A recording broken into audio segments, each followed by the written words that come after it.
Meu nome é Samuel dos Santos e eu tenho 22 anos de idade. Eu sou de Nova Iguaçu, Rio de Janeiro, Baixada Fluminense.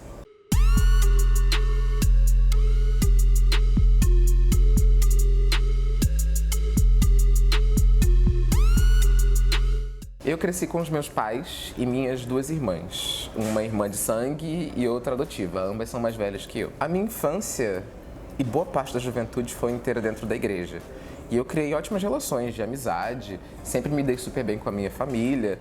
Eu lembro que, enquanto eu estava na escola, eu sempre tinha o meu grupinho de amigos e eu tinha muitos amigos e muitas amigas também. Eu andava muito com as meninas mais perto da adolescência, mas quando eu era mais novo eu andava muito com os meus amigos meninos. E eu percebi que quando eu olhava para eles, eu sentia uma coisa que eu não sentia quando eu olhava para as meninas. E eu achava aquilo muito estranho. Não só estranho como errado, porque crescendo num lar cristão, né? Então, desde pequeno foi uma situação muito difícil internamente, não externamente, porque não era algo que eu conversava com outras pessoas, mas foi todo um processo bem doloroso para uma criança ter que lidar, que é a questão de religião e homossexualidade. E eu sempre ficava pensando como eu deveria ser e o que Deus e minha família esperava de mim.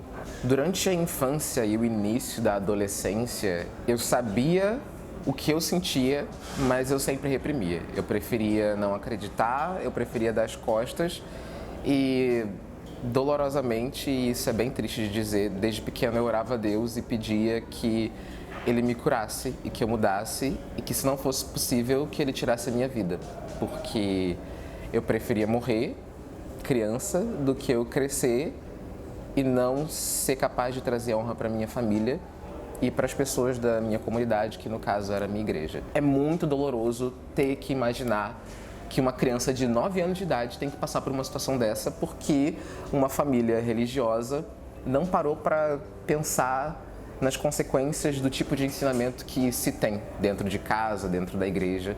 Porque uma coisa é você ensinar o que você acredita, outra coisa é você impor.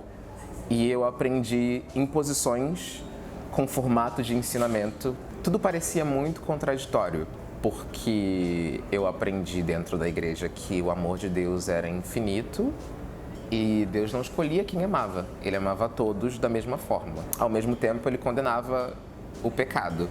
E aí eu ficava pensando sobre diversos pecados que Deus perdoava e eu pensava, será que Deus perdoa o meu pecado? E se eu fizer alguma coisa? O processo foi só piorando dentro da igreja. Eu entendi que eu não fazia parte daquele espaço e que eu não era bem-vindo ali quando eu tinha por volta dos 17, 18 anos de idade. Mas eu entendia que aquele lugar era tóxico para mim.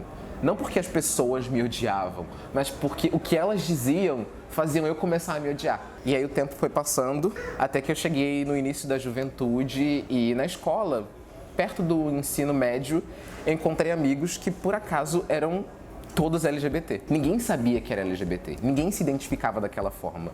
Mas aos poucos uma pessoa foi saindo do armário e aí outra saiu do armário também. Ainda durante o ensino médio, etc., eu não tinha dado meu primeiro beijo. Para mim, essa coisa de relação amorosa, relação romântica, né, só foi acontecer, acho que depois da escola, próximo da faculdade. Houve um momento na minha vida que a minha relação com o religioso, o divino e a minha sexualidade, que eu preferi dar mais importância para a minha sexualidade porque era uma coisa fixa, era uma coisa firme, era uma coisa que fazia parte de mim e eu tinha certeza daquilo. E a minha ideia de religião, o que eu acreditava, o que eu era, eu já não sabia mais. Foi aí que eu recorri a um amigo meu, o Murilo, e eu falei, Murilo, eu não sei mais o que fazer, eu preciso de ajuda. Porque o pastor da igreja que eu frequentava me visitou para poder saber como é que eu estava, para saber se estava tudo bem, porque já tinha algum tempo que eu não estava indo para a igreja. Até aí, ok, ele fez o convite para que eu voltasse a frequentar os cultos, etc. E eu respondi que se eu sentisse vontade, se eu sentisse confortável, se eu me sentisse confortável, eu iria. Daí, no máximo 2 meses depois disso, ele voltou lá em casa para falar que ele viu algumas postagens minhas no Facebook que mostravam apoio a pessoas LGBT e aí ele falou, olha, já que eu te convidei para voltar para a igreja e você não voltou, você pode pedir sua carta de desligamento, né? Aquilo me deixou muito intrigado, porque eu nunca ouvi falar de um pastor ir na casa de uma pessoa e solicitar que ela peça o desligamento de alguma forma, sem nenhum motivo aparente. Eu achei aquilo tudo muito esquisito. Quando eu pedi ajuda pro Murilo, ele me levou numa reunião de uma igreja LGBT, onde lá eu me senti muito acolhido e rolou uma identificação enorme, porque eu sabia que as pessoas que estavam lá viviam o mesmo que eu, ou viveram o mesmo que eu.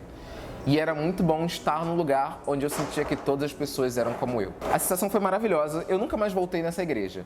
Mas depois de pouquíssimo tempo, a minha mãe começou a pegar no meu pé. Nesse período eu já tinha me aceitado, porque nesse período eu já tinha meus 19 para 20 anos de idade. Na verdade, isso foi há pouquíssimo tempo atrás. E aí eu já estava me sentindo muito mais confortável com a minha sexualidade para poder me envolver com outras pessoas, mas ainda assim era uma coisa que eu tinha receio, porque eu estava fora do armário para os meus amigos, mas não estava fora do armário para a minha família, e era uma das coisas que mais me preocupava. A primeira vez que eu fiquei com um menino foi porque eu me senti muito confortável, porque no meu grupo de amigos, né, todo mundo era LGBT, e aí tinha um amigo específico com quem eu me dava muito bem, e a gente começou com aquela coisa inocente, se conhecendo e etc. Dentro da amizade ainda. Todo mundo era amigo naquele grupo, mas a gente foi se conhecendo, se aproximando e etc. Até que a gente ficou.